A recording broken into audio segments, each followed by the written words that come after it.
با عرض سلام به همه عزیزانی که این لحظه در آزادی ویدیو کانال مستقیم رادیو آزادی ما را تماشا دارند. شالو گل خوجه هستم، عزیزان بازم در خدمت شما چون همیشه در همین وقت و در همین دقیقه. اما چون به وقت اروپا گذاشتیم، یعنی یک ساعت به وقت زمستان گذاشتیم، یک ساعت دیرتر، از این خاطر حالا هرچند در پراگ ساعت 10 است، اما در تاجیکستان ساعت 2 و در روسیه باشد ساعت 12. ولی امیدوارم که شما حالا ما رو تماشا دارید، چون مطمئنم که میخواید بدونید که در دنیا و تاجیکستان چی میگذرد و من حالا سرخطای خبرهای مهم تاجیکستان و جهان رو در دست دارم. ولی فراموش نکنید که بعد از 3 ساعت دیگر همه شما عزیزان رو من در پخش مستقیم برنامه خبری منتظر میشم، البته با تفصیل همین خبرهایی که حالا من برای شما میگم، بر اضافه باز مطلب های نوی که تا اون وقت همکاران ما از تاجیکستان و جهان آماده میکنند. خوب، تاجیکستان در احاطه خاک و یا این دفعه باد افغانی از کدام طرف آمد؟ دو روز این جانب ساکنان تاجیکستان از چنگ باد شکایت دارند. این وضع به سلامتی مردم اثر گذاشته. بیشتر ساکنان از افج گرفتن بیماری های تنگ نفسی، فشار قلب و غیره شکایت دارند. از سوی دیگر این حالت گشت و گذاری وسایل نقلیه را تا اندازه به مشکل روبرو کرده است. همکاران ما از صبح دوشنبه غبارآلود را نوار گرفته و نظر ساکنان را هم در این باره پرسیدند. شما امکان دارید در برنامه خبری این نوارها را تماشا کنید و هم بفهمید که چنین هوا تا کی ادامه خواهد کرد. دادگاه عالی اقتصادی تاجیکستان فعالیت بیش از 10 شرکت و جمعیت ایرانی را در کشور قطع کرد. فعالیت آنها بر اساس شکایت کمیته اندوز صورت گرفته است و از جمله سازمان همکاری تاجیکستان و ایران، جمعیت سونیران، شرکت اینتوج و چند دیگران را دادگاه عالی اقتصادی فعالیتش را بازداشته است. یکی از سببهایش را مقامات این میدانند که در پی فشارها این شرکت ها سرمایه گذاری را از دست دادند و مفلس شدند. عامل دیگر در سردی روابط ارزیابی میگردد که بالای شرکت های ایرانی فشار سخت شد و جای پایشان از این هم تنگ گشت. خوب، سقوط هواپیما در اندونزی و تقدیر ناروشن 10 نفری آن. لاین ایر یکی از شرکت‌های ارزان هوایی در اندونزی است و به گفته مقام‌های سازمان هوانوردی ملکی اندونزی این هواپیما حامل حداقل 188 سرنشین بود و از جاکارتا به سوی شهرچه پانگال پینانگ پرواز می‌کرد.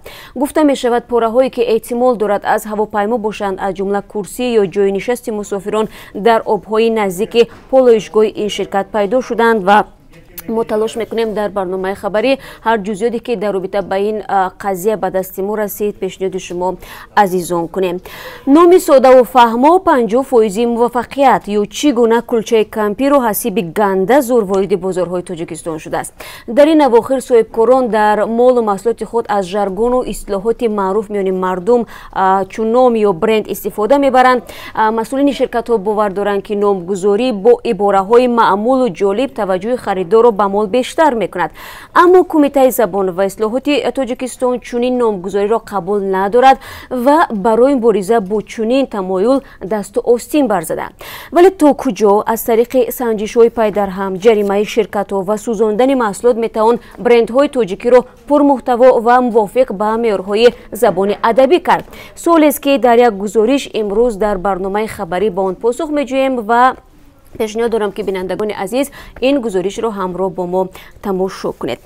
از عربکشی هم ماند. بیننده عزیز، اگر در خاطر داشته باشه چند ماه پیش ما درباره سرنوشت یک زنی به شما نقل کرده بودیم که 12 سال پیش با امید بنیاد خانه بخت با مرد تاجیک از قزاقستان به تاجیکستان آمد، ولی بعداً شوهرش او را ترک کرد. این زن مجبور شد که در یکی از بازارهای دوشنبه از راه عربکشی روزی خود و 4 فرزندش را تامین کند. اما طور معلوم گشت همین عربه‌اش را نیز دزدیدند و او مدت است همراه فرزندانش در بازار زندگی میکند. ادامه تقدیر تلخ المیره را در برنامه برای شما نشان میدیم و فکر میکنم برای شما نیز دیدن سرنوشت این زن جالب هست و امیدوارم که بعد از 3 ساعت دیگر همه شما عزیزان را در پخش مستقیم با خود ببینم. من همه شما را در آزادی ویدیو کانال رادیو آزادی در یوتیوب منتظر میشوم. چون طوری میدونید برنامه ما در این کانال پخش می شود مستقیما و همین گونه در www.azadi.org که وبسایت رسمی رادیو آزادی است و همین گونه اگر شما فرصت نداشتید و نتوانید در پخش مستقیم را تماشا کنید بوکی نیست ثبت برنامه رو میتونید در صفحه های رادیو آزادی در شبکه‌های اجتماعی پیدا کنید که ما اون برنامه رو آنجا میگذاریم و هر سوال و پیشنهادی که دارید برای ما بنویسید. البته اگر پیشنهاد و سوال های قابل توجه باشند ما حتما آن رو پیگیری میکنیم و موضوع رو برای شما شرح میدیم. باید بگم که در جریان روز ما چند تحولات دیگر رو انتظار داریم که همکاران ما دنبال آن هستند. این هم مربوط به حکم دادگاهی یک نفر که زنش را با ضرب 13 کورد کشته بود و خیلی حادثه پرسر و صدا بود و تقدیر لیدران غیر رسمی بدخشان که به دوشنبه آمدند و قرار بود با رئیس جمهوری تاجیکستان ملاقات کنند. این موضوع نیز همکاران ما پیگیری دارند و اگر